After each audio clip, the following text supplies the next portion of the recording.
12 సంవత్సరాలకు జరిగే జాతర, 12 రోజులు అంగరంగ వైభవంగా జరిగే జాతర శ్రీ బొలుసులమ్మ తల్లి జాతర తాడేపల్లిగూడెం అండి.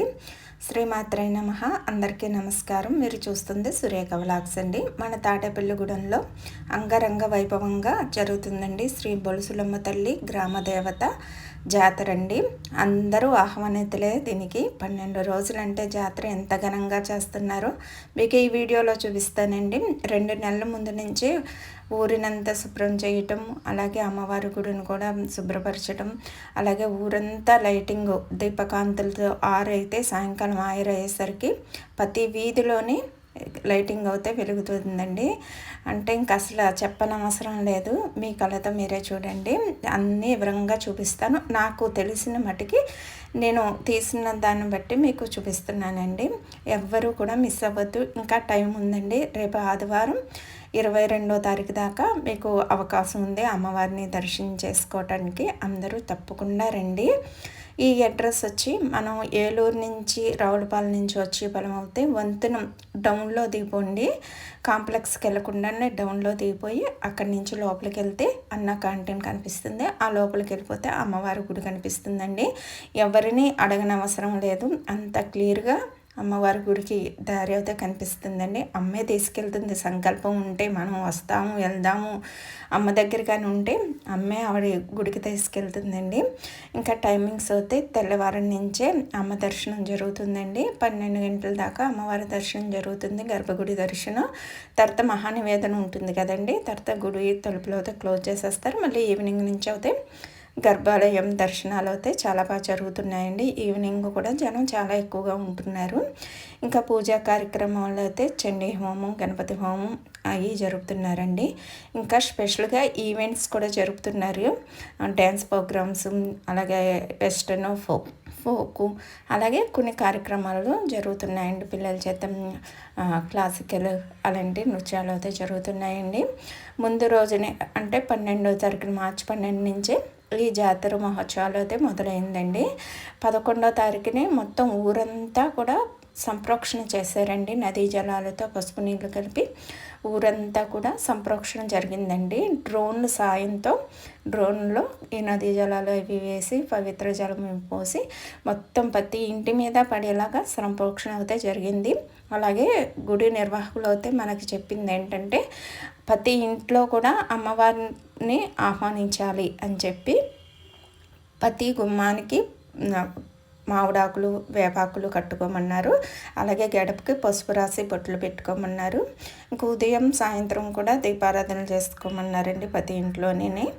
అలాగే అమ్మవారికి నైవేద్యంగా చలివిడి వడపప్పు పానకం పెట్టమన్నారు. అమ్మవారికి ప్రీతిపాత్రకరమైనవి అవే కదా నైవేద్యం, అవి నైవేద్యం పెట్టుకోమన్నారండి.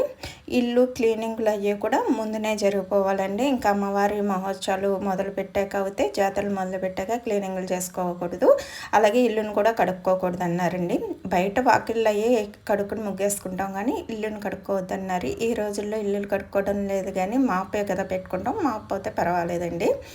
ఇంకా అలాగా ఇంటిని శుభ్రపరుచుకుని అమ్మవారికి పొద్దున్న సాయంకాలం దీపారాధన చేసుకుని ధూపం అంటే సాంబ్రాణి ధూపం వేసుకోమన్నారు. అంటే అమ్మవారు ఈ 12 రోజులు ఊర్లోనే ఉంటారు, అలాగే ప్రతి ఇంట్లోనే ఉంటారు కాబట్టి ఇంకా అలాగా అమ్మవారిని సేవించుకోమన్నారండి. 12 రోజులు సేవ చేసుకుంటున్నారు అందరూ కూడా. ఎవరికి తోసిన విధంగా అలాగా అమ్మవారిని అయితే కొలుచుకుంటున్నారు. ఇంకా ఫస్ట్ రోజు నుంచి పూజా కార్యక్రమంలో గుళ్ళో అయితే అంగరంగ వైభవంగా జరుగుతున్నాయండి. దీనికి ముఖ్య నేతలు కూడా విఐపీలు, రాజకీయవేత్తలు అందరూ కూడా ప్రతిరోజు వస్తున్నారు, అమ్మను దర్శించుకుంటున్నారు. భారీ విరాళాలు కూడా ఇస్తున్నారండి. కోట్లు 2 కోట్లు కూడా బంగారాలు, అలాగే ఎవరికి తోసిన అది వాళ్ళు అమ్మకవుతే విరాళంగా ఇస్తున్నారండి. ఇంకా అన్నదాన కార్యక్రమం, మహా అన్నదాన కార్యక్రమం అయితే 27వ తారీఖు దాకా 27వ తారీఖున చేస్తారండి. 22తో అయితే మహానైవేద్యం అయిపోతుంది. 27వ తారీఖు దాకా కూడా గుళ్ళో విశేషమైన పూజలు కూడా జరుగుతాయట. ఇంకా అలా జరుగుతున్నాయి. ఈవెంట్స్ కూడా చాలా బాగా జరుగుతున్నారండి. ఇంకా మన తెలుగుదేశం పార్టీ నేతలు కూడా అందరూ రాజకీయవేత్తలు అందరూ కూడా వస్తున్నారు. నారా లోకేష్ గారు వాళ్ళ ఫ్యామిలీ కూడా వస్తుందని విన్నాము. మరి అది ఎంతవరకు తెలియదు కానీ ఇంకా చెప్పట్లేదు. పవన్ కళ్యాణ్ గారు కూడా వస్తున్నారని అన్నారు. మరి ఎంతవరకు నిజమో మనకి తెలియదు కానీ అంత బాగా చేస్తున్నారండి.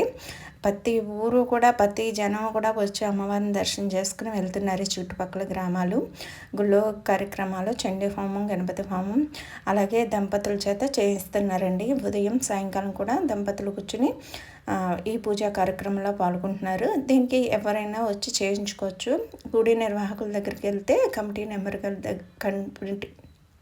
కమిటీ నెంబర్ల దగ్గరికి వెళ్తే వాళ్ళే మనకు సలహా ఇస్తారు.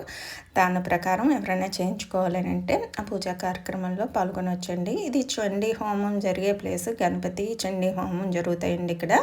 ఇంకా గుడంతా కూడా ధూపం అంటే అమ్మవారికి సాంబ్రాణి పొగ అంటే చాలా ఇష్టం కదా, గుగ్గులం సాంబ్రాణి అనేసి అవన్నీ వేస్తున్నారండి. ఊరేగింపు రోజు ఉదయం సాయంకాలం కూడా ఊరేగింపు ఉంటుంది, ఊరేగిస్తున్నారు. అలాగే ప్రతి ఇంటికి అంటే 36 వార్డులో 37 వార్డులో తాడేపల్లిగూడెం ప్రతి వార్డుకి కూడా అమ్మవారిని తీసుకెళ్తున్నారండి. అదే తీసుకొస్తారు కదా ఘటాలు అనేసి అమ్మవారి రూపాలని, అవి అయితే వస్తున్నాయి. ప్రతి వాళ్ళు కూడా ఇంటికి వచ్చిన అమ్మవారికి సేవ అయితే చేసుకుంటున్నారండి. కాళ్ళు కడిగి పసుపు నీళ్ళతో కాళ్ళు కడిగి అలాగే అమ్మకి పసుపు కుంకాలు పళ్ళు అవన్నీ పెట్టుకుని అమ్మని సేవించుకుంటున్నారండి. అలాగే ఆడవాళ్ళు ప్రతి ఇంటి నుంచి ఒక కలసం కింద పట్టుకెళ్ళి మన ఆర్టీసీ కాంప్లెక్స్ నుంచి అమ్మవారి గుడి దాకా ఊరేగింపుగా వెళ్ళి అమ్మకైతే కలస అభిషేకం కూడా చేశారండి. అసలు ఆ 2 కళ్ళు సరిపోవు. ఎంతమంది ఆడపడుచులు వచ్చి అమ్మవారికి సేవ చేసుకున్నారు, అభిషేకం చేసుకున్నారండి వాళ్ళ చేతులతో. వాళ్ళు కార్యక్రమాలు అయితే చాలా అంటే చాలా బాగా జరుగుతున్నాయి.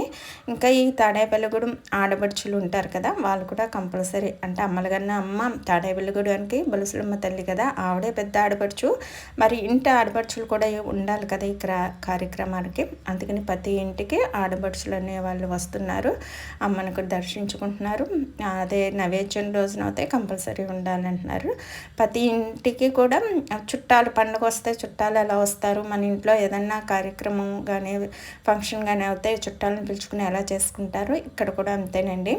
ప్రతి ఇంటికి ఆ రోజున మహానైవేద్యం 22వ తారీఖున అవుతాయి. ప్రతి ఇంటికి చుట్టాలని అందరినీ పిలుచుకుని భోజనాలు అవుతాయి. అంటే ఈ వేటల్ని కోళ్ళను కూడా కోసుకుంటున్నారు ఆ రోజున అవుతాయి. ఇంకా ఈ 12 రోజులు ఇంట్లో నాన్ వెజ్లు అయితే వండుకోరండి. అలా ఆ నియమం కూడా ఉంది. ఎందుకంటే ఇంట్లో అమ్మవారిని ఆహ్వానించాం కదా, అందుకని 12 రోజులు కూడా ఇంట్లో నాన్ వెజ్ ఎప్పుడూ వండుకోవట్లేదు. తర్వాత ఇంక 22వ తారీఖునే మహానైవేద్యం పెట్టాకనే అప్పుడే ఇంకా వేటనేసుకున్న కోళ్ళను కోసుకుని అమ్మకు చూపించి అప్పుడు చుట్టాలు బంధువులతో అయితే పండుగను అయితే సెలబ్రేషన్ చేసుకుంటున్నారండి. ఇంకా మన వీడియోస్ ఇలా వస్తూ ఉంటాయి. లైక్ చేయండి, షేర్ చేయండి, సబ్స్క్రైబ్ చేసుకోండి. లైటింగ్ చూస్తున్నారు కదా, ప్రతి వీధి కూడా అసలు ఆ కన్నుల వైకుంఠం కింద ఉందండి. మా తాడేపల్లిగూడెంకి ఇంత వైభవం తెచ్చిన మన బొలుసులమ్మ తల్లి మనందరినీ చల్లగా చూడాలని కోరుకుంటున్నానండి. వీడియోకు మాత్రం నచ్చితే మాత్రం ఒక లైక్ ఇవ్వండి. ఎందుకంటే ఇంకా చాలామందికి రికమెండేషన్ అవుతుంది. మీ ఒక్క లైకే నా ఛానల్ ముందుకు తీసుకెళ్తుంది. చాలామందికి ఈ వీడియో కూడా చూపిస్తుంది.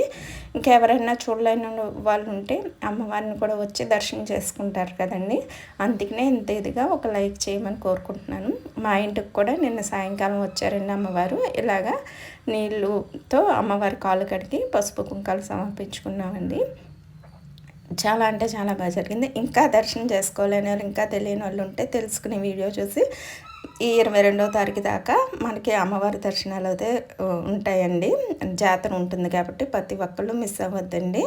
శ్రీమాత్రే నమః. అందరూ బాగుండాలి, అందులో మేము కూడా ఉండాలని మనస్ఫూర్తిగా